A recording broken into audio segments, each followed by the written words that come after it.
Let's talk about the big three: leads, leadership, and leverage. Let's start with leads, okay? When it comes to leads, I think there's 4 types of leads in this industry. This title I stole from my friend Chris Tam over here. He came to our Fargo Summit in September a couple of years ago, and he just rattled off and he said, PCSOI. I'm like, whoa, slow down, rapid fire. Like, what are you talking about? And he's like, well, past clients and sphere of influence. He just named it and framed it, and I have stolen it for forever now. So thank you, Chris. PCSOI is the first category that we have to talk about. There's 4 ways to get leads and 4 ways to get business. PCSOI is number 1. In the Millionaire Real Estate Agent book, Gary, and I'm a former KW agent. Any KW agents in here? Okay, you raised their, thank you. By the way, we are going to have a showdown of brokerages here in the later part of the day. It's going to be so fun. That's right, yeah.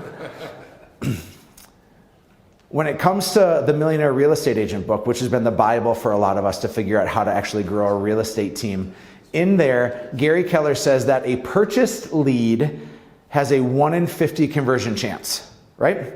If it's a pay-per-click lead or forced registration, that has a 1 in 50 chance. That's a 2% chance for that to convert. On the flip side of that, they say there's a 2 in 12 chance for your PCSOI to convert. And I always wondered, why are you saying 2 in 12 instead of saying 1 in 6? Like, let's go back to fractions in 3rd grade where we should chop that down. And it's because of every 12 people in your database, they're saying that 1 should give you a referral and 1 should actually do business with you annually. Now, there's rumors that MREA2, Electric Boogaloo, has been written, but MREA2 has never been launched, but they have actually changed that to say 2 in 20 instead of 2 in 12. So let's go with the latter and say it's actually 10%. Your past clients and sphere of influence, if you do it right, should give you 10% returned business every year. So if you have 200 great people in your database, that's 20 predictable deals that should happen, right? It's simple math, hopefully, but it gets a little bit more complicated because we wonder, what are the steps that we should actually do with our past clients in their sphere of influence? And I want to give you a blueprint today that you can hopefully take this. I think there's 12 customized touches for your past clients and sphere of influence. And let me say this, some of you are transactionalizing your past clients and you're transactionalizing your spheres, and it is ruining your reputation. Let's start with your social media. Does your social media, is it filled with all of this reminding everybody that you're in real estate? Come to my open house this Sunday, it's gonna be so great.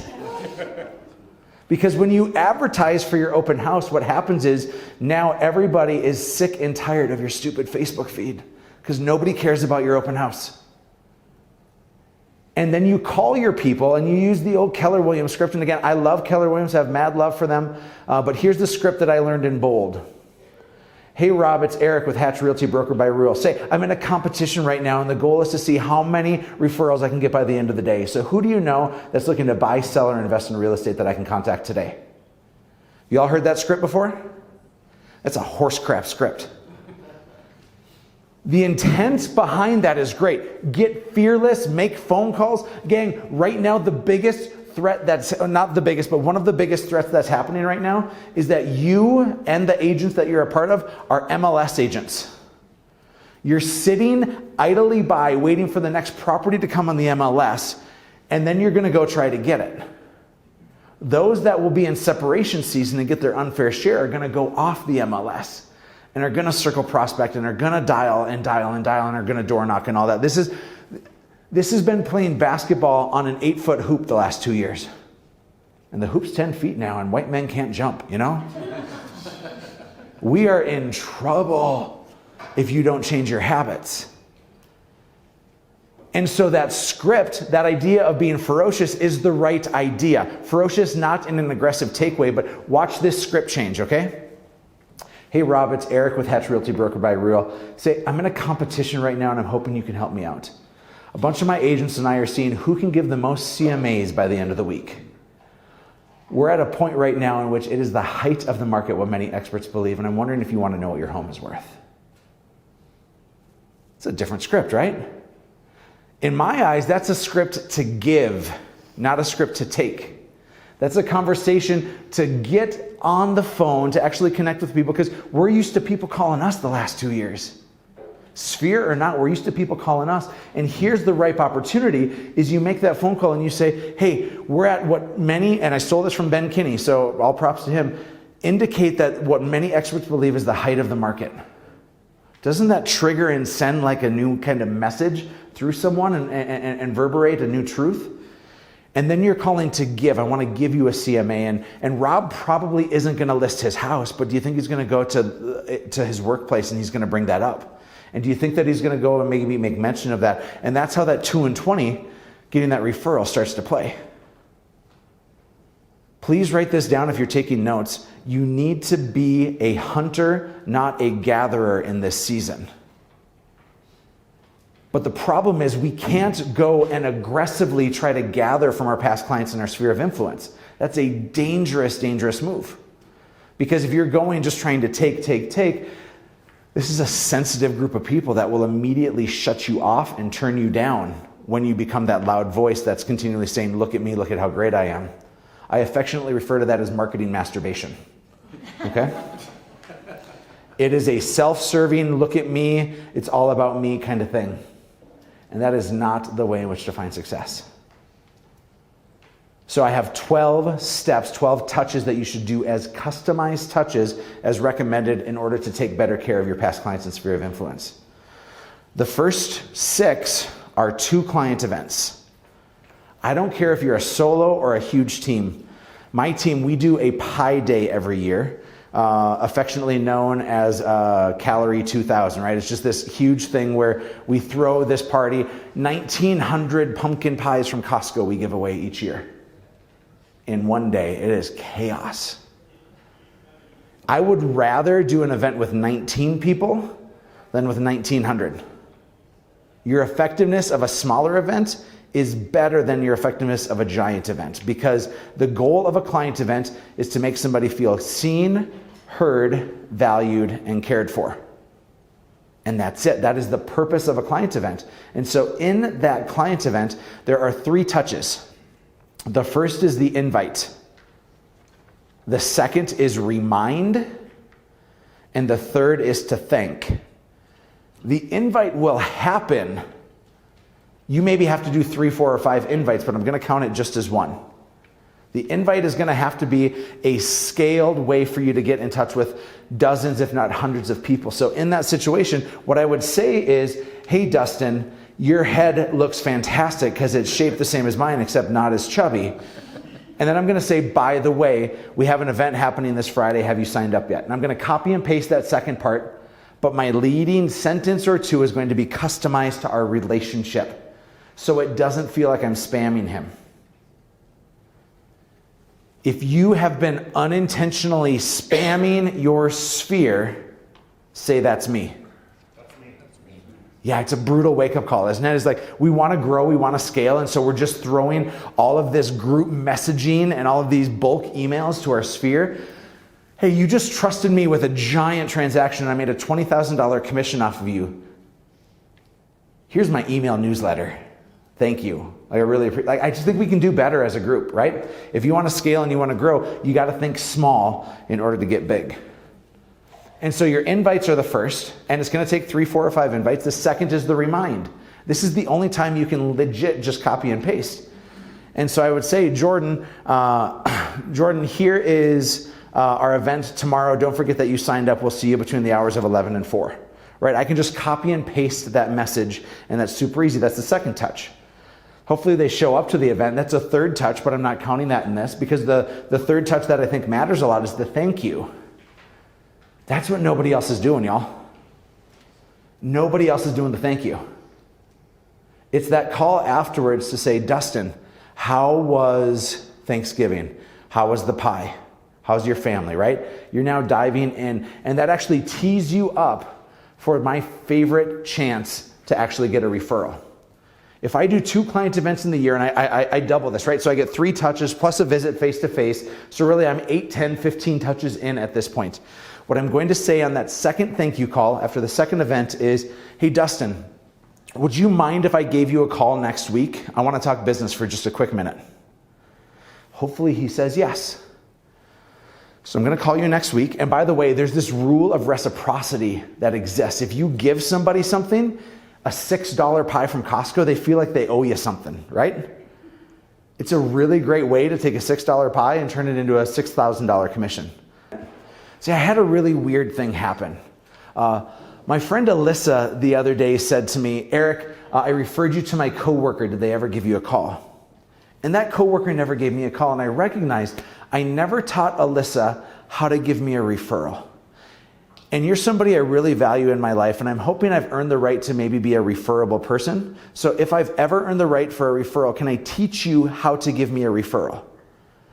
See, what I want you to do is if you have a coworker or a friend that's interested in buying or selling, would you just three-way text us?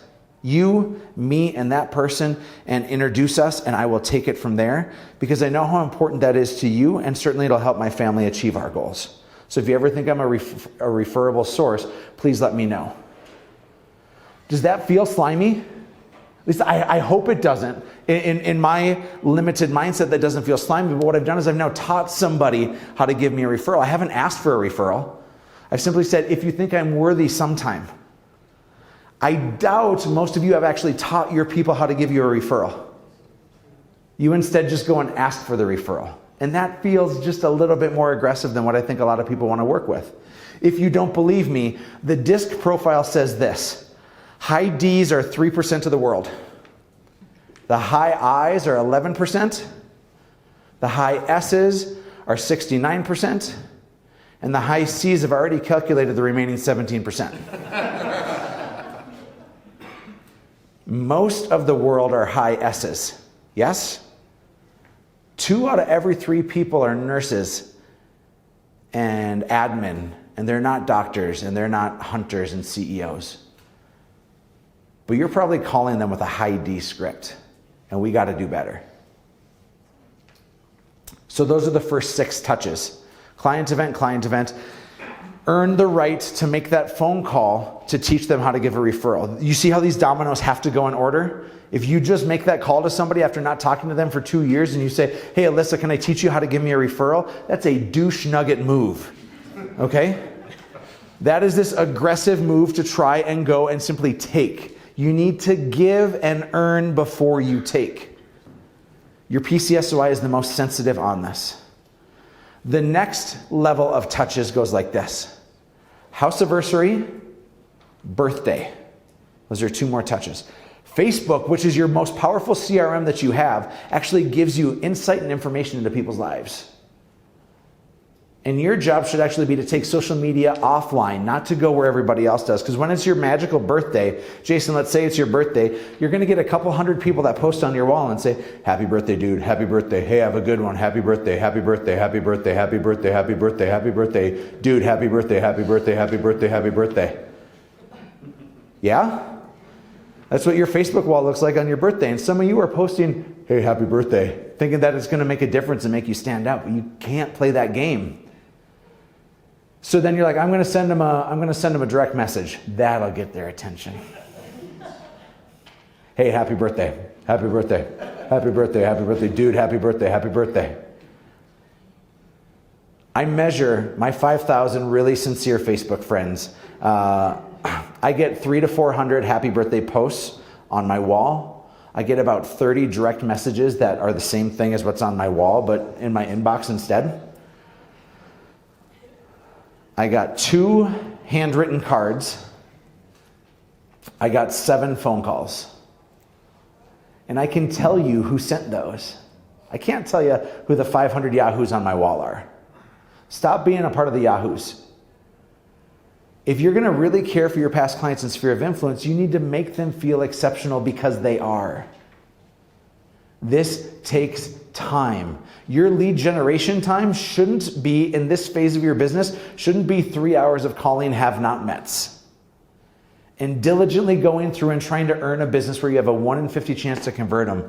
Go to where you have a 10 to 17% chance and just make them feel good and do that over and over. House anniversaries, birthdays. That's touch 7 and 8. Touches 9 through 12. I like to take social media and I like to move it offline, as I mentioned. And so I schedule these within my CRM quarterly. Now, I don't. I haven't opened up my CRM more than twice in my life. But I guess that wasn't a good plug for Sierra Interactive, was it? But it's a great CRM. Love it. Okay. You need to be cognizant of what's happening in people's lives and bring it to them. I recommend that one of those 4 touches be a gratitude touch. I was in the area the other day and I drove past your house and I was reminded of how grateful I am for you and your family. That's it. A really simple reach out. Or the other side of that, so that would be touch number 9. Touch number 10 would be a thank you. Gratitude is saying I'm thinking of you. A thank you is a specific reason. Now, words matter a lot, and if you're speaking in specificity, it will go far further, it'll go much further than if you're speaking in generalities. So if I were to say to you, Pamela, like, hey, Pamela, I'm super grateful for you. Thanks very much. If I said, Pamela, at this moment in my life, you were there for me, and you took a chance on me, and I'm forever grateful. You're welcome. Thank you. Yeah, isn't that great? And so you see, if you're specific with that, not only is that a gift that you're giving somebody else and how you're making them feel, but now this becomes a reciprocal because you've now given somebody something and they feel like they owe you something. This is a boomerang world that we live in, gang. And what you throw out there is what's going to come back to you. Now, touches 11 and 12, that just takes your intuition and your watching. You see that somebody's kid just graduated high school? Call them. Please don't just text. Texting is what everybody else does. By the way, I think it's really important to text your leads to have the right systems in that. And so we'll speak of that in some accord, but I'm going to live here in your past clients and sphere of influence. They should get your highest attention. One of my favorite things to do is a pop by. In this market right now, a pop by is massively valuable because nobody else is doing it. So let's say Scott bought his house with me last year. I'm going to go to Scott and I'm going to go to his office and I'm going to drop off a dozen donuts. I'm going to say, Scott, congratulations, man. He's like, why are you congratulating me? Well, your house just appreciated 30% in the last year and you bought at the right time, man. I'm super pumped for you. Donuts are somebody's love language in every corner of your office, are they not? Like what you've now done is you've created this connection spectrum of Scott telling this narrative. My realtor came to my house. Scott, you just bought a house? No, I bought last year, but he came to the office and he was celebrating that my house appreciated 30%. And they're going to go, for real? And then all of a sudden they're going to be like, I better work with Scott too. And bing, bang, boom, you're going to get all that business. Just that easy. You just got to bring donuts to people. So what did you learn today? Bring donuts to people. That's how you grow a team. In all seriousness, do you see the effectiveness of actually showing up and meeting people where they're at? Your past clients and sphere of influence are the most important leg of your stool when it comes to growing your business. It is the only leg that can and should stand alone. Jess Uphoff was cool enough to bring me to the Avs game last night, and although they lost, it was still a really fun game. I got to meet Pamela last night, and so on the ride over there, Jess is telling me, hey, Pamela has this family business, and they do like 200 deals a year, all from their own sphere. Holy hell. That is an enviable, beautiful business, is it not? That is the only thing that can stand on its own. The only leg of the stool that can stand on its own. Everybody else, we're playing these other 3 lead sources. Here's number 2, low-hanging fruit. Low-hanging fruit, we're talking Zillow, we're talking Realtor.com, we're talking HomeLight, we're talking referrals. These are really expensive. And by the way, it's going to get more expensive soon. I believe that these lead sources are the most dangerous lead source to rely your business on. I have some coaching clients, Jordan's one of them, who's lucky to have the Zillow Flex account. It has accelerated your business, even though the margins are smaller, it's accelerated your business. But I am emphatic to Jordan saying, Jordan, your business cannot exceed 25% of Zillow. You're doing 10% right now. Like your business has tripled, Jordan, in the last 18 months, and Zillow only represents 10% of your business. Is that a healthy business? Yes or yes? Yes, I gave you a lot of choices there. when I ask my wife, do you want to marry me? Yes or yes, right? That is a healthy business because Zillow is an accelerator. Your job is to live on borrowed time right now with that place to try to win the relationship so that when it comes back around, you can beat the big dog. Long-term nurtures, I would think of a farm that you have. If you're farming a neighborhood or a database, I would think of pay-per-click, forced registration leads, Facebook leads, home valuation leads. These are things that don't necessarily cost a lot per impression. But did you know that the average conversion rate of a pay-per-click lead is 640 days? It also takes, on average, 30 to 40 touches over that 640 days to get that person to finally converse with you. Yikes. That's where this becomes an automation game and a systems game. We use Sierra Interactive, as I mentioned sheepishly. I actually love Sierra Interactive. My partner Robbie has built out lead generation systems that basically put your lead follow-up on autopilot. And it's this really great opportunity for people because some of the biggest opportunities that you're facing right now are in the pay-per-click game and are in the forced registration game because it is a super low cost.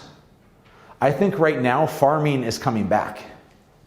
Farming neighborhoods and becoming really hyper-local and hyper-relevant is coming back. And that doesn't mean you're just going to drop a mailer once a month. It means you're interactive in that community and you're doing fundraisers and you're getting to know the people and you become the ambassador of. You can't do all of Denver, so do Westminster. You can't do all of this area, just so do Fort Collins, right? Find your area and find your space that you can master. But we are at this place and this precipice in our business right now in which we have to go and find more opportunity. And if you're trying to buy your way to the top, you're letting all your money go. Number 4 is reputation. Business earned is far better than business bought. So I would say that reputation would involve things like Google reviews. If I were to rank all the reviews that you should be getting right now, Google is easily premier number 1. But last year, it was maybe Google, but 2 years ago, it was Zillow, right? That's where the hottest place was to get reviews. Now it's Google. Tomorrow, is it going to be Bing? No, but I don't know what it's going to be. Bet you weren't expecting a Bing joke today, but I'm here for it. Google reviews matter mightily, both with Google local services as well as what other people say. Because when you go on Amazon and you're trying to make a decision on what belt to buy, you look at the reviews. Yes, price matters, but ultimately you look at the reviews. You look at the one in which Amazon says this is the top seller, this is it's the best seller, Amazon's choice. Like we base our opinions on other people's opinions. Referrals from past clients' sphere of influence, and then referrals from people that have never met us or know anything about us. That's how we buy on Amazon, and that's how other people are deciding who to work with as their realtor is based on those reviews. In Google, that person has not a need to have a real estate transaction with you. It can be a buddy from college speaking of your character. It can be a neighbor who knows that you're a good dude. They just have to be clear. They can't be misleading on that, otherwise you're in big trouble. Big trouble meaning you're in like Google jail and they kick you out, but nonetheless. Other ways in which you earn reputation, I think there's 2 more and they're kind of the same. The first is through YouTube. YouTube is the number 2 search engine in the world. People get their information on YouTube. Are you memorable? Are you doing things on there repeatedly that make you stand out? I told this to Jordan and Jess's teams yesterday, but we are at a phase right now in which our world is scared and fearful of what's coming. There's a lot of negativity and toxicity out there right now because people believe that a recession means a housing crisis, but those are 2 very different things. But the public doesn't know that. And our buyers and our sellers both are a little bit freaked out right now. And there's a lot of fear going on. And my challenge for all of you through YouTube and through this third legging one is to be the news. Is to be the person that tells, to be the person that shows, to be the person that has a continued narrative. If you think you're posting enough, you're wrong. I read a book called $100 Million Offers by Alex Hormozy last year. Best marketing book I've ever read. And what's that? You bought the book and then have not done anything with it, Jordan. Jordan doesn't know how to read. He just looks for pictures. It's really cute. Alex, on his Instagram feed, which is something you should follow, Alex said, I hired Grant Cardone for $120,000 and this is the only thing he taught me. Well, okay, you have my attention. That's a good attention getter, isn't it? Spent $120,000 on Grant Cardone and here's all he taught me. Put out more content. And that's it. Let me rephrase that. You paid $0 to be here today. I paid money to be here, but you paid $0 to be here. And let me tell you the one thing I hope you walk away with. That is to be the news. To change the narrative. To get out there and to post and to post and to post and to call your sphere and to get out there to be the news, to change the temperature of everything else that's going on right now. Because in this separation season, it's necessary. If you want to be the news, my partner Robbie T says this. He says that because fear is the driver, the last thing you want to do is to play into it. So I'll give you an example. One of the scripts that we talk about all the time, the most important thing you can do as a salesperson is to ask the question, tell me more, right? If Dustin calls and he says, hey, I want to see 123 Main Street, your question should be, oh man, that's awesome. What has you looking at 123 Main Street? Who else is in your house that's considering moving with you? What features you're asking more questions. You're saying, tell me more, instead of just saying, yes, I'll show you 123 Main Street. Does that make sense, that narrative of tell me more? When it comes to fear-based things, tell me more is really dangerous. Man, I'm really afraid that the market's going to crash soon. Oh, tell me more about that. That's where that script doesn't work so well. And so the mentality is you have to do, you should also avoid fighting people and arguing with people. It's our natural stance to try to get defensive. No, it's not going to crash because if you can see back in 2008, there were home equity that really struggled and the market was super inflated. But now there's so few homes that are out there, so there's massive opportunity still, and this market's not going to crash. You look like an idiot fighting people. It's such a bad move to do, and I do it. I'm that idiot. What you should do is redirect. That's the move when you're in a one-on-one conversation. I'll talk about being the news on a larger scale in just a moment. But in a one-on-one conversation, I think the opportunity that presents itself is to say, boy, I totally understand that that this market may crash. So tell me again, what had you looking for a house in the first place? Right? I'm redirecting back to their original intent.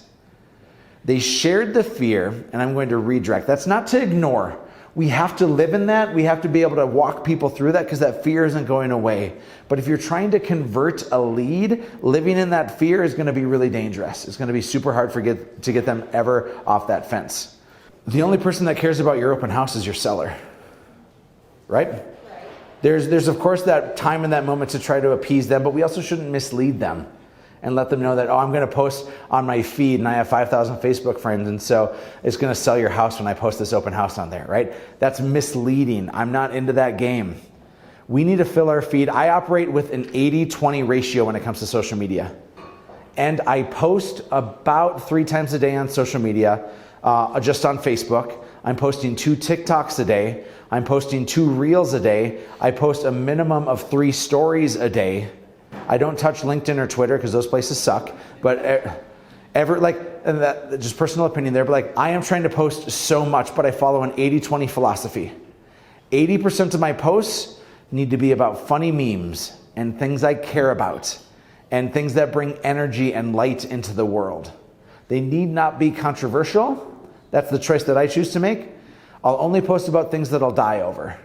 And that's my family, that's my faith, and that's the occasional funny meme. It's a really good meme, everybody. So that's 80% of my posts. The 20% that I'm doing are reminding people that I'm a realtor. But it's not, here's my open house. It's, I was in this battle and here's the mistake that I made. Or I got to see these people win, or I did this deal with this other realtor and they were awesome and I want to shine light on that. Like, holy cow, you wouldn't believe how that changes the narrative about realtors when you actually speak well of your competition. Instead of the post of saying, all realtors are stupid out there. Because I see those posts and I think it's such a bad look for those people, right? We got to do better. Does that help? Okay. Can you, I hate to repeat, but how many of those posts, the daily posts you did? Could you say that? So I post on my personal Facebook wall 3 times a day. I'm posting 2 TikToks a day. This is new for me. I'm following what Alex Hormozy has been doing on his social media because I found it to be fascinating. It's 1 camera and he gives a 60-second lesson or less. And so I'm doing 2 of those a day. I'm taking that on TikTok and then I'm reposting that. Not from TikTok, it's still the same video, but I'm posting that on Reels and my stories. And then I also am adding some other things to my stories every day.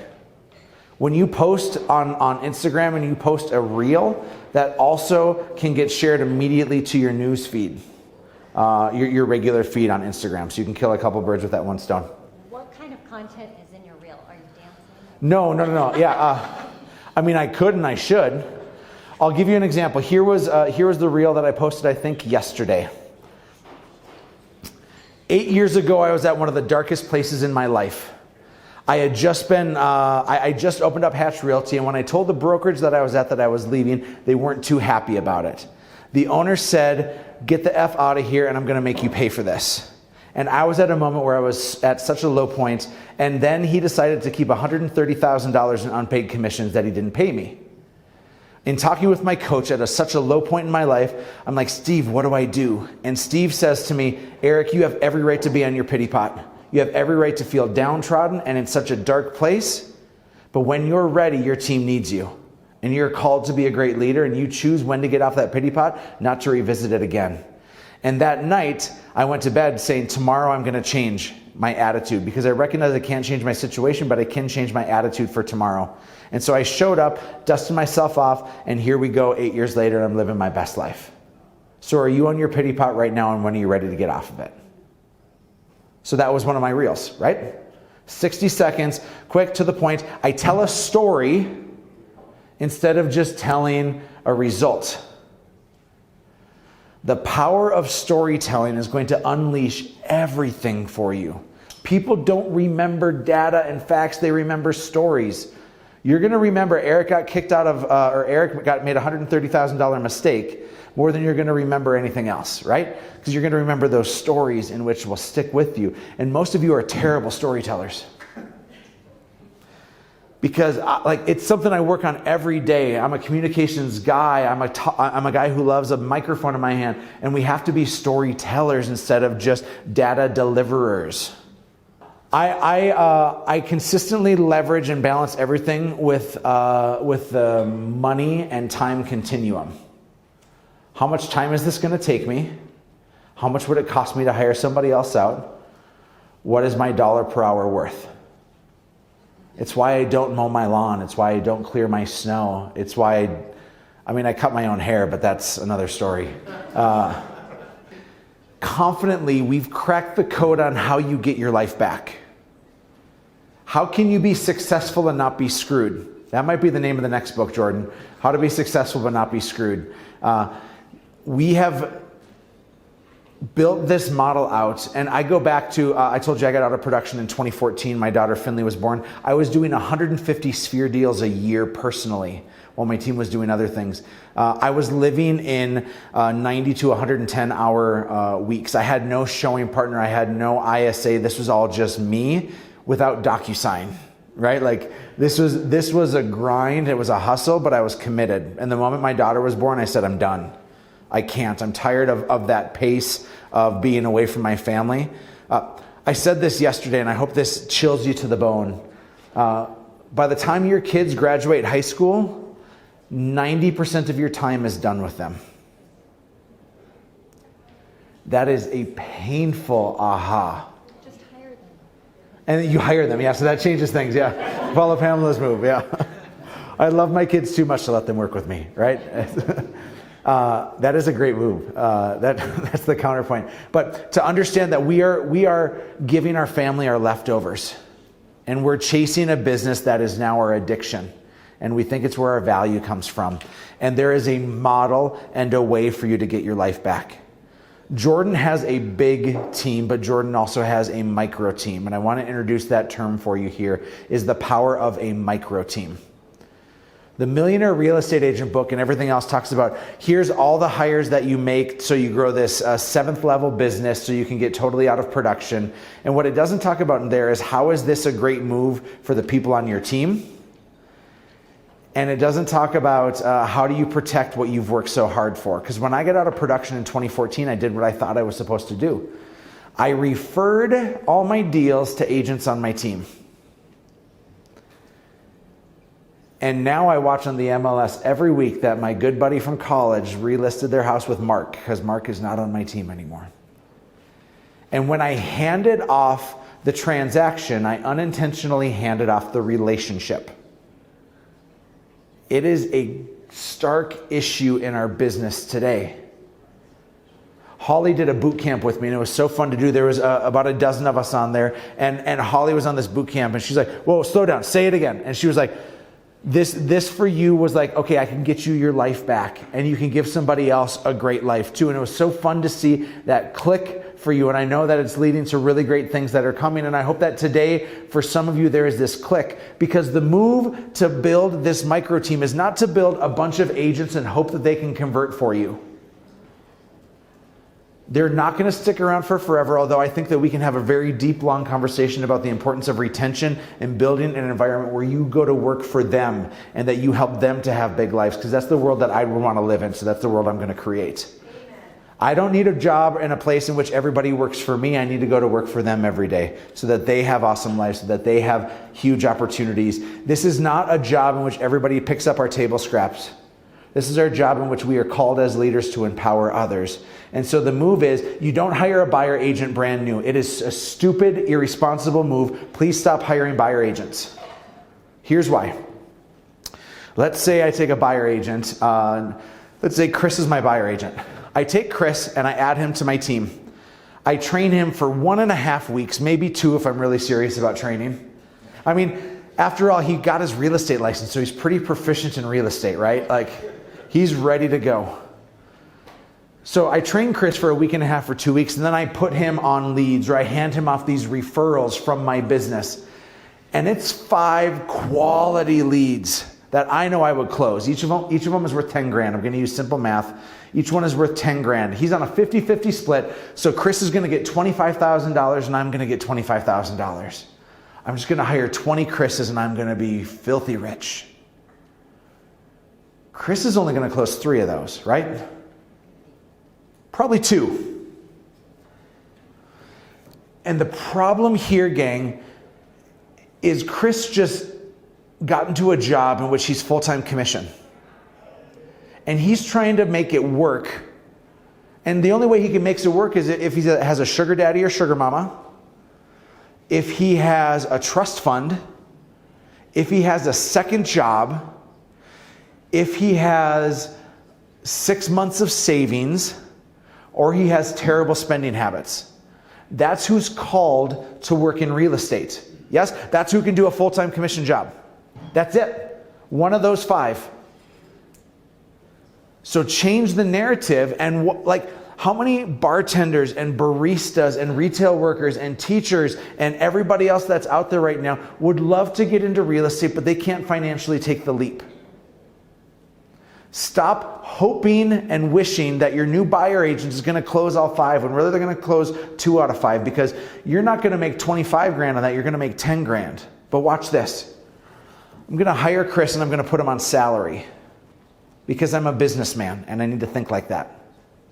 And I need to give him a great chance at this business. So he's going to come to the business, and what's going to happen is He and I together are going to work all 5 of these. He is the nurse. I am the doctor. I'm here for negotiations and management of the relationship, but he's there for all the check-ins, all the showings, all the inquiries, all the feedback, all the support, the stuff that is the minutia killing stuff for those of us that are really good at negotiating. And in a couple of months, we close all 5 of those. That's $50,000 in commission. Let's say I paid him $3,500 a month as a base pay. He made $7,000 in guaranteed money over 2 months, and I netted $43,000. Our clients, did they get a better experience because they got a 2-for-1? Yes or yes? 100% our clients got a better experience. Did he get better training because he's working directly under me and with me? Yes or yes? 100% he got better training. Did he have a better chance to succeed in real estate because he didn't have to be a part of the 86% that fail? Yes. What about my life? Did my life get better? Both by time and by money, did my life get better? I sure hope so. This is the win-win-win that should hopefully transform your business, because the leverage is not to go wide and to add a bunch of people. There's a time and a place for that, but the time in most of your businesses is not now. The move is to go deep with your business. Please write down deep before wide. It is building for your own personal production, because I had 150 deals that I was doing personally. My Sphere deals now are down to 36 a year that I refer off. In the last 7 years in Denver money, I've lost over $7 million of actual net cash because I didn't build this model. I've learned from my mistakes. I've watched the Jordan Terrells of the world change this model, because Jordan, I get to tell Jordan's story here. Here's how the game changed. Jordan had great personal production. He was caught in this, like, what do I do with my personal production? Do I just refer it off? Do I still stay in production? And what happens is when you hire a showing partner, one of 3 things happens. We can call it an agent partner. If this person's helping with listings too, that's just fine. So I'll use the word partner or showing partner, agent partner. It's all saying the same thing, okay? This person has to earn the right to be a buyer agent or a listing agent on my team. Everything is earned and nothing is given. Some of y'all have built your businesses on just giving things away. If you give things away, people are loyal to the lead. That's a really dangerous business model, is when somebody is only loyal to the lead. And instead, they can be one of 3 things as they have earned the way. In my world, you have to be an agent partner for a minimum of 2 years and bring in 20 procured deals from your own efforts in order to graduate. Most people's worlds are a minimum of 1 year and 5 to 10 procured deals. That's from open houses, from Sphere, from circle prospecting, from door knocking, you name it. You earn that way. But this is a transformational move, because what happens is this person, number one, they maybe don't want to earn their way and they just want to be a lifer. Think of somebody who doesn't mind working nights and weekends. They love the fun of showing houses and connecting with people, but emotionally, they don't want to deal with the weight of this business. Remember, 69% of people are high S's. I just described high S's, did I not? It is easier to find a gatherer than it is to find a hunter. And some people want to remain as a lifer, and that's a really, really valuable hire. Because you can take that time that they afford you, and you can either breathe and get your life back, or reinvest that time into higher dollar income producing activities. And now your business is growing mightily. So number 1 is lifer. Number 2 is a graduate. This person is now graduating to actually earn a spot on your team, on your macro team, not your micro team, but your macro team. They're earning a spot to be an agent in production. They have found this life. They're now going to take those 5 leads that you give them, and they're going to close 4 or 5 out of 5. Because they just got their MBA in real estate while serving under you for 1 or 2 years. But the piece of this micro team that unlocks everything is what Jordan and Rachel are doing right now. We can call it what we want, but we call this, in our coaching world, we call this an empire builder. Because Rachel started as Jordan's partner, And she has now graduated to basically running that team. She went from Jordan managing the transaction to now Jordan simply invests in the relationship. Remember, I said we unintentionally hand off the relationship when we hand off the transaction. There is a really, really powerful word, and that is the word proximity. People want to be close to the power source. And on Jordan's team, Jordan is that power source. People want to be closest to him because he is the most influential, he's the most savvy, he's the most experienced that's currently on the team. And so Rachel had the choice to graduate to be an agent on Jordan's team, but she said, I want to graduate up. And so now together, they're a team, and they have a showing partner that's a part of their micro team, and they have an admin that's a part of their micro team. Here's the blueprint that we write, because if you're an agent, and a lot of you are agents in here right now, without any leverage or any teams, the first thing you need to do is you need to hire an admin. That's your first move. This admin takes things off your plate. They help you to breathe. Transaction coordinating, listing coordinating, runner responsibilities. They are your relief in your chaos. The next person that you hire is you also hire an admin. Again, this is scary for some of you to think, man, I got to go 2 salaries before I start. No, you're actually going to go 3 salaries. So hold tight. It's getting worse. Do you believe that a great admin should take 15 to 20 hours a week off of your plate? I sure hope so. If you're a solo agent, a great admin should take 15 to 20 hours off your plate. Do you think that you could go with an average commission of $15,000? Can you sell 10 more houses in a year with 20 more hours a week? Once you get momentum, I sure hope you do. So now that person maybe cost you 50 grand, but they just made you 150 grand. So you're net positive $100,000 from that first admin hire. Your next hire, because you're cash positive and you're flowing, is another admin. And this second admin is more of a marketing admin. They're helping you with your social media. They're helping you with your past client care. They're helping you with all of these things that are on your honey-do list that you just haven't got to in a while. All your great ideas that you've had that have been slowing you down and just burning a hole in the back of your brain. Again, this person should procure for you, let's say, another 10 deals and at an average commission of $15,000, and you pay them $50, you're now another $100,000 ahead. And you're not giving any more time to your business. The third hire is your partner hire that I just talked about. That partner hire should help you do 10 to 25 more transactions in a year. And then when you start growing this micro team, this model in and of itself, you can get to, I think, 100 transactions with a 5-person team. I've studied top teams around the country. Rob and I have the privilege of being in a group called RATE. It's radio and television experts, some of the top agents from all over the country, and I've learned a lot from that group. And I surveyed them and I asked them each, how many people are on your team and how many transactions do you do? It was a really simple math equation. So people are like, well, I have 45 agents. Well, how many agents and admin and ISAs and support do you have? And as I asked people, I found a pretty great average that I want to share with you. It's called the rule of 20 to 1. If you're doing 20 transactions a year, if you want to grow, you're either going to lose your life or you're going to invest some of your money and hire somebody else. Because you should be able to do 20 transactions for every 1 person that's on your team. In your guys' sales price here, maybe it's closer to 15 to 1. In Fargo, North Dakota, it's definitely 20 to 1. And I surveyed these teams, and what I found is really healthy, great teams had an average of 20 transactions for every 1 person on their team. So if you want to do 100 transactions in a year, you want to do 50 transactions in a year, just do the simple math.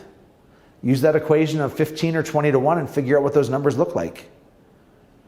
But I will tell you until I am blue in the face, your greatest opportunity for financial gain and for freedom of working 8 hours a week on something that's going to make you $1 million is when you focus on this micro team. When I got out of production, here's what I said. I said, Jess, man, I'm so honored that you want to work with us again. Listen, I'm out of production now. Alyssa, I'm going to refer you to. She's a great agent on my team. You're going to love her. But the conversation is different when you have a partner. The conversation is, Jess, I'm so excited to work with you. Listen, my business has progressed, and instead of just me, I'm going to have a couple other people that are involved in it as well. And so you're going to now get 3 of us instead of just me, because I want to make sure that we're all feeding into each other and we're supporting what's best. Because in this market today, if you talk about the value proposition, my team is available for showings from 9 a.m. till 9 p.m. 7 days a week. And if I were to do that on my own, we would fall short. And I want to make sure that we're delivering for you the service that you deserve. Make sense? How do you combat the fact that the client or the customer that wants to work with either one of you? I heard him say like you're gonna put them with someone else that's fully capable, and yes, they're getting more support. But do you feel like you lose any potential business based off of that handoff? The ones I've lost have been the high Ds, 3%. Give or take. Those are the ones who say it's got to be you. And what I tend to do in those situations is I try to take it from a phone call to an actual face-to-face with the other person by my side. And you can talk about the process. And so I would make sure that in that situation, let's role play this out, okay? In that situation, if I'm meeting with you, I'm going to say, hey, what do you know about the real estate market right now? And then I'm going to say, what have your family members and friends and coworkers told you about their buying experience? And what's really important to you in this transaction? I'm going to ask really, on a listing, I love doing this, is to say, what does great communication look like to you? And what does exemplary marketing actually show up like? And what are your expectations of me? And how would I really frustrate you in this relationship? I'm going to ask all these questions, getting that person to identify that I can't be their only solution. I need them to identify saying, oh man, maybe I do need somebody else involved who's more available, right? There is a massive power in this world, and that is the power of self-discovery. We spend a lot of time trying to talk to people and telling them what we think they need to hear, but it's far better to slow down, to ask really great questions so that they can self-discover that what you have is actually what they need. Does that make sense? And you're basically controlling the peer recommendation based off of that, right? Yeah. Yeah. There's a really important question that you can ask in that, it's a statement, but let's say I'm going to hand you off, and I would never use that language, but right, I'm going to hand you off here to Pamela. That's not a great feeling for you. Instead, I'm going to talk about my partner Pamela and all the ways in which she's successful, but I'm going to say, listen, if for any reason something goes awry, would you do me a favor? And would you please let me know if something is off base? And I intend on checking in with you from time to time, but the last thing I want is to not meet your expectations. And so I really need your help. That's the phrase that you need to remember is, I need your help. Please let me know if something isn't right. I have a lot of frank conversations with fellow business owners. And if I go to their store and I have a negative experience, or if I got my car fixed at their place and the person was rude, whatever it may be, I'm going to call that person, I'm going to call that leader and say, I wanted to let you know of this experience. Not because I want to be a gossip and I don't want them to lose my business, but because I think that is the most valuable thing that we can do, is we can ask people for the brutal truth and for their feedback. And in a relationship with a client, I think it's okay to say that. Hey, I'm gonna pair you up with Pamela. She's fantastic, but if for any reason something isn't going right, would you please let me know? Because I want to make sure to mitigate it and not let it exacerbate itself. Otherwise, I'm going to talk about leadership, because I think that this is the key that unlocks everything. I will tell you, one of the mistakes that has happened on my team time and time again, lots of thirsty people, one of the mistakes that's happened on my team time and time again is we have given our team, we've given our agents leadership responsibility without leadership training. Okay? Hey, you can have a showing partner. Hey, why don't you work with this person? They're going to be great. You're a great salesperson, so I bet you're going to be a great leader. Understand how asinine that is, right?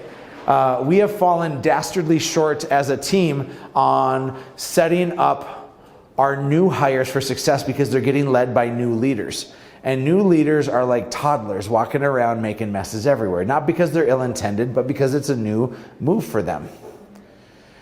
And so we follow a 3-step process when it comes to training anybody for anything at any time. The first is watch me. So in phase number 1, in watch me, it looks like this. If we're on a golf course right now, let's say that I want to become a great golfer. So I'm going to watch Tiger Woods play on this golf course all weekend long. I'm going to follow him around, and I'm going to get 72 holes of watching Tiger Woods golf. Does that make me a better golfer? No, not at all. Not at all. Because the sin, the mistake, the that many people do in these kind of situations is they think that the watch you portion immediately jumps to stage 3 then, and that's go and do. Watching Tiger Woods does not make you a better golfer. And you are Tiger Woods in your environment. All of your training, all the gifts, all the great things that you do, those are best communicated and articulated and supported in phase number 2, and that is watch you. It is watch me, watch you, go and do. And so in that second phase of watch you, that is when Tiger Woods now shows up on the driving range and the putting green, and he's adjusting your grip, and he's fixing your stance, and he's helping you with your follow through, and he's doing all those things over and over and over again, because that's when you get to be a better golfer, is in that coaching phase.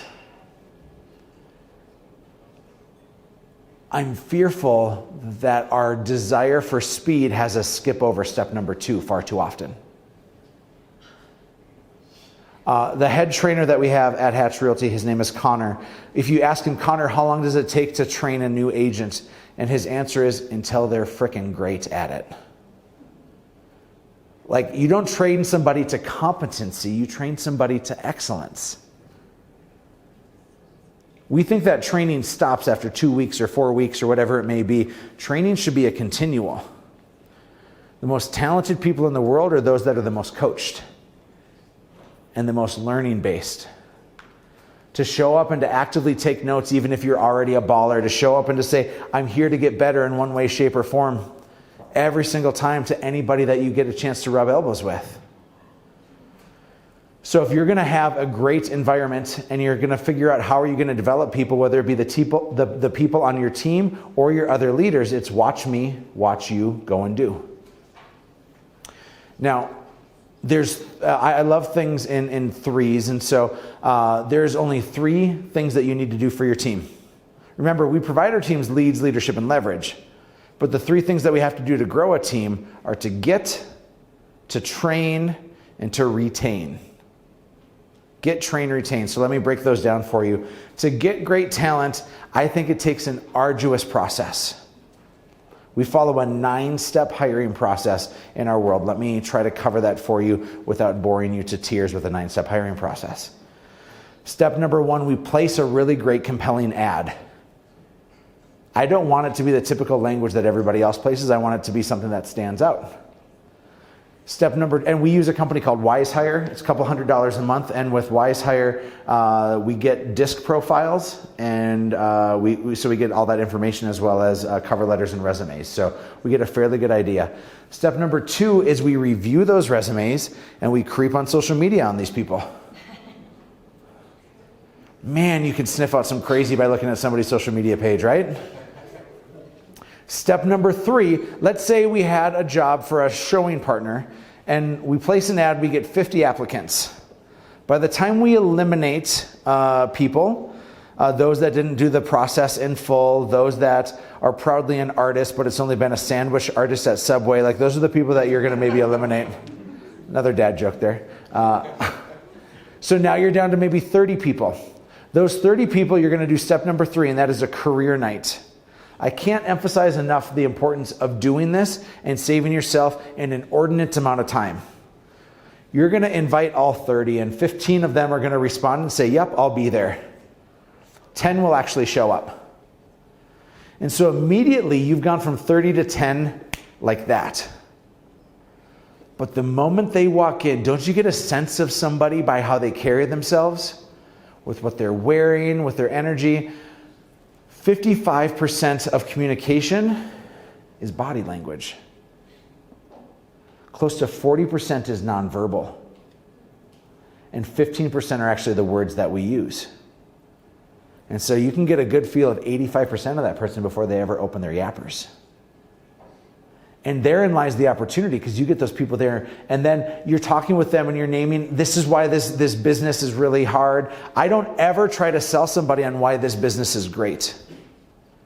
That is a huge mistake, is when you try to tell somebody, hey, here's all the reasons why this is an awesome business. Is you get to pick your own hours, and working with buyers and sellers is super fun, and there's big commissions, and man, if you love HGTV, you'll love real estate. No, here's what I'll tell them. This job is really hard sometimes. It emotionally is going to beat you down. This is a lifestyle. This is not a 9-to-5er. This is going to go with you everywhere. When you're out to dinner with your loved one, you got to step away. If you had plans to go to your kid's baseball game, you maybe can't go to that. Like, this job will beat you up and spit you out. Are you still interested? See, I shared this with Jess's group earlier today. I worked at a Mexican restaurant in college, and I would, every time I would go to a table, I would go up and, what's your name? Lauren. These are really small print on the name tag, so I find myself squinting. Alyssa, thanks for writing yours so I can read it. So Lauren, if I came up to your table at Paradiso, the best Mexican food in Fargo, oh, it's just unbelievable. You will love it. Have you guys had an enchilada before? So good. Yeah, that's Mexican food in Fargo. So I'd say, Lauren, hey, I'm Erik, excited to take care of you. Listen, I just got triple sat. I want to give you really great service, but I'm super swamped right now. So if you need something, throw a chip at me or raise your hand or something, okay? Just let me know, because I want to give you great service. And what I did there is I lowered her expectations, right? I framed the situation and I lowered the expectation. Now, I'm going to give her good to great service. How is her experience going to be? It's going to be pretty good, right? How's my tip going to be? Pretty good. See, if you tell somebody when they're starting to work with you, this job is awesome and it's easy and it's so fun being your own boss, and you'll love looking at houses all the time. What you've done now is you set yourself up for failure, haven't you? From the very get-go, don't try to attract by saying how sweet it is. Try to attract by telling people how hard it is, and you'll find the right people. So in that career night, here's what's going to happen is you're going to go from 10 down to 3 or 4 very quickly. Step number 4, everybody who was invited to career night gets a chance to do some essay questions, because after career night and you spend some time chatting with them, you still have them write out and answer some essay questions. You get a feel to say, did we see on paper what we felt in person? You'll have some people that maybe couldn't attend career night, and that doesn't mean that they can't be considered, but now all of a sudden you have 4 people that you're going to proceed with. Step number 5, is that what we're on? Yeah, step number 5 is you're going to do a 30-minute Zoom or in-person interview or a phone call. You choose your battle. But this is a chance to dive in, not to ask them typical interview questions, but instead to ask them, hey, tell me more about you. What are you passionate about in life? What wakes you up in the morning? What keeps you up at night? What's more important for you? Freedom or money, title? You're just asking some questions to try to get a better feel for them, to set up for the next stage. And that next stage is number 6, and this is what most of you are going to skip over. And then once you skip over it and the person doesn't work, please come back so I can say I told you so on this. This is reference checks. And if you can hear me clearly on this, first level reference checks are bullcrap. Because it's that person's best friend, it's their coworker pretending to be the supervisor, and it's their aunt. First round reference checks are them saying, this person really likes me, you should talk to them. Do you really think you're going to get any truth talking to somebody who they already have said, this person really likes me? Keller Williams taught me in Recruit Select and Career Visioning that you should go 3 deep. So you ask those 3 references, each for a reference. And then you ask those 3 references, each for a reference. So you're doing a total of 9 reference checks. Holy hell, that takes a lot of time. But why would you let crazy into your world? Do the hard work in the beginning and go slow so you can go fast later. 80% of your problems will go away if you hire the right people. I promise you that. Making the right hires is the key to your success. Because the right hires will fix the problems that you don't know how to fix. But the wrong hire will make you completely miserable. If anybody's made a wrong hire before, say, that's me. Okay. Yeah, there it is. Okay. Just making sure I wasn't the only one feeling that. Number 7, after reference checks, we do a 3-hour interview. This is super in-depth, finding out their life story, finding out how resilient they are, how transparent they are. And what I don't do is I don't take somebody at surface level answer. If somebody is giving me a surface level answer, I got to go way deeper than that. So if I talk to Rob and Rob says, yeah, I was born and raised in Fort Collins, Colorado, and I have 2 sisters and 1 brother, I'm going to say, hey, what was that like growing up? It was fine. I'm the oldest of 4. And what was that like being the oldest? Well, it was a lot of responsibility, but it was fine. What kind of pressure did that put on you in school and with your parents and with your friends? Did you feel like you actually had a life, or were you stuck to your family all the time? And all of a sudden you peel the layers back a little bit and you get a little more transparent to what is not a scripted answer anymore. Get people off script, because the script that they give is rehearsed and practiced and is their version of the truth. And if you want to make sure that you're not bringing crazy into your world, you got to dive in. So this 3-hour interview, the first half is this life story. You take a break, you regroup, and don't do this interview alone. Have somebody else with you. And then you come back, and now for the first time in step 7, second half, you're now asking them typical interview questions. What kind of management do you love? What gives you life at work? What kind of environment is best for you? What are your expectations for salary and all these other things, right? You should certainly be naming that early on just so you don't get too far in. But this is where you're really diving in and figuring out, okay, is this person going to be a great hire? Step number 8, this is both the department that they're going to work in if you have a large enough team. If not, it's going to be just you and maybe another coworker or your spouse. But this is a spouse dinner or happy hour or coffee. You may think that Alyssa's super cool, but her husband is a nut job.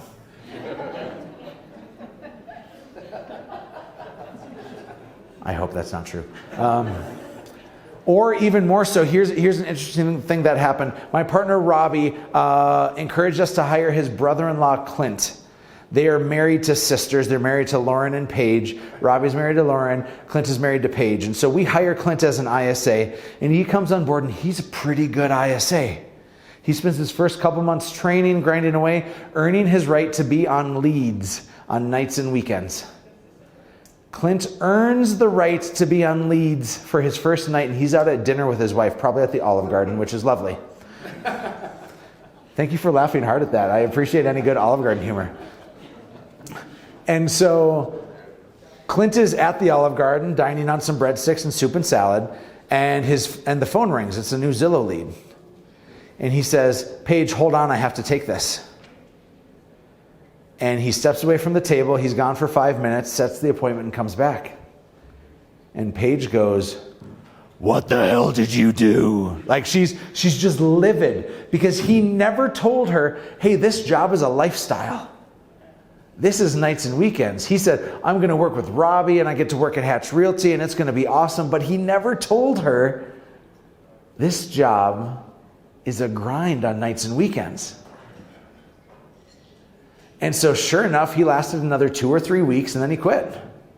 He chose his marriage over me, and I'm still a scorned person because of that. I could have had a great ISA, but instead I want to be married and have kids. Like, thanks, Clint. Had we done the spousal interview, I think we would have avoided that, right?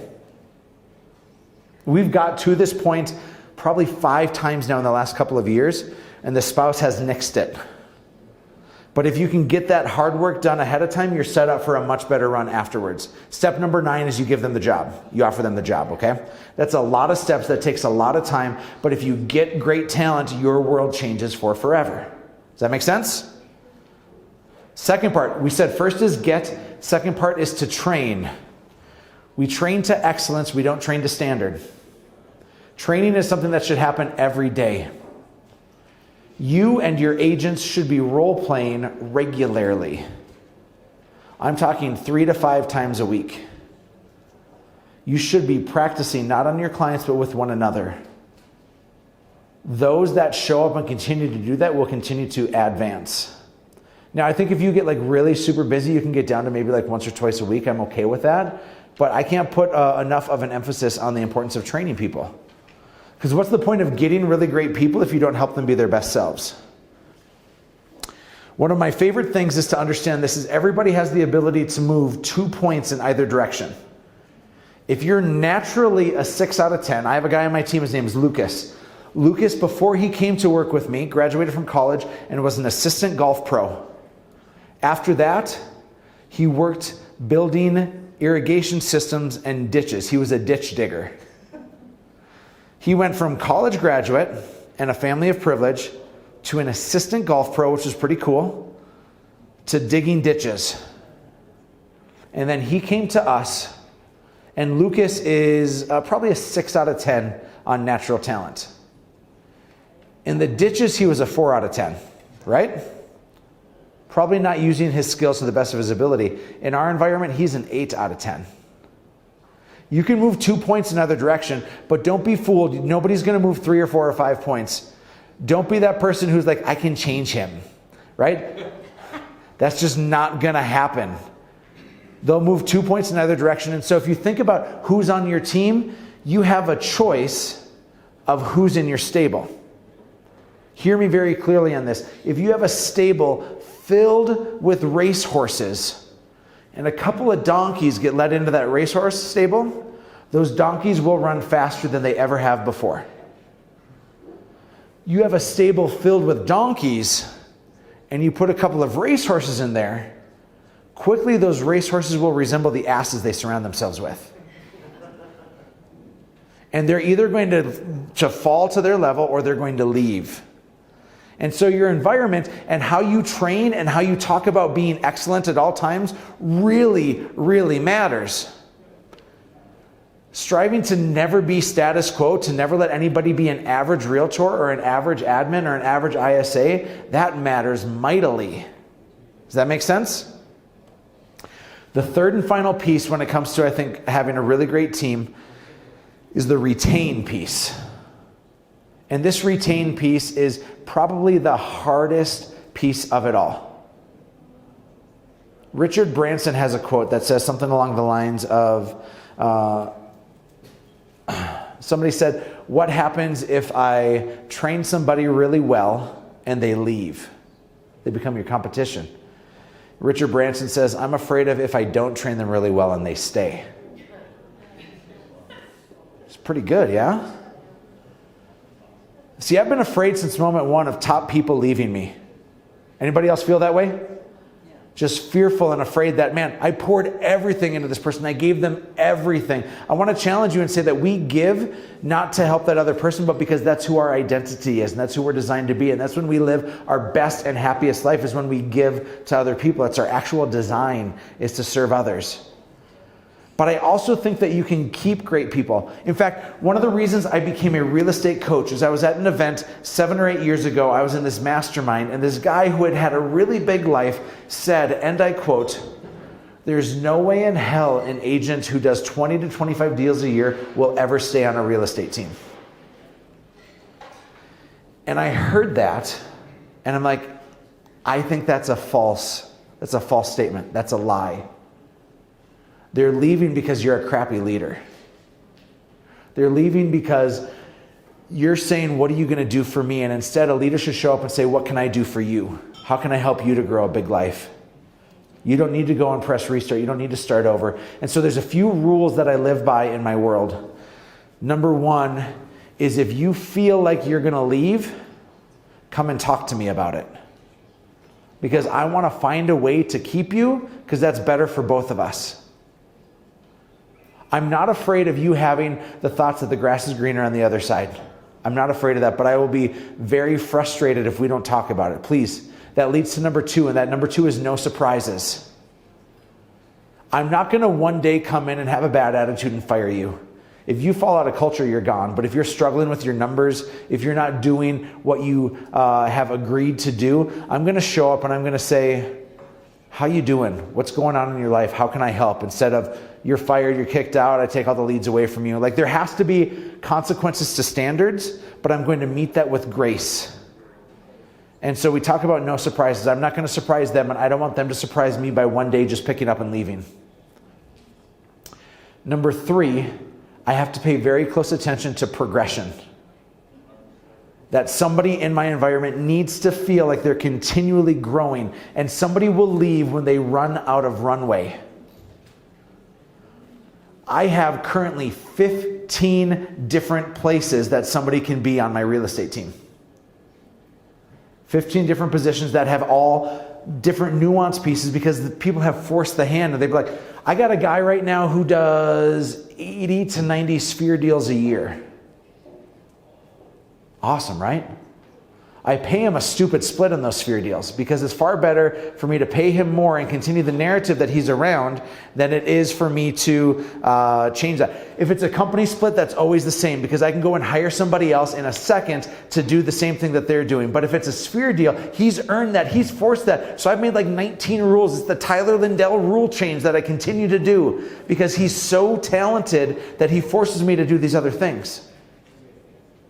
See, talent pushes, but he's still around. Is my world better that I got a guy doing 130 transactions a year? Continuing the narrative, he's that racehorse that everybody follows. He's the guy that when somebody says, I bet I can't sell more than 40 houses in a year, and he goes and does 130, how can you not think that that's possible? Some of you just keep a bunch of asses in your stable and you think that your whole team is going to get better. You got to find a way to keep talents around, and progression is one of those. But the other thing, number 4, is proximity. There's a book called The Pumpkin Plan by Mike Michalowicz. Mike Michalowicz is probably best known for writing Profit First, an awesome book that everybody should read. But The Pumpkin Plan is written as a way in which to really take care of your PCSOI. He talks about identifying your big pumpkins. See, here's the sin of most leaders. Our agents who are doing 20 deals a year, living a really big life, we think, they got it. They don't need me anymore. I don't have much more to provide them. So I'm going to go and I spend all my time with my gourds, with my new pumpkins, with my problem kids, with the ones that are just giving me headaches. But I'm going to get them to 20 deals. But those people that are at 20, it's the old Ron Popeil set it and forget it idea, right? They're good agents, so I don't need to spend any time with them anymore. And I heard on The Pumpkin Plan that I got to do that differently. And so what I do now is I give all my attention to my big pumpkins. I do one-on-ones with my top people. I don't give any time outside of group time to my new people.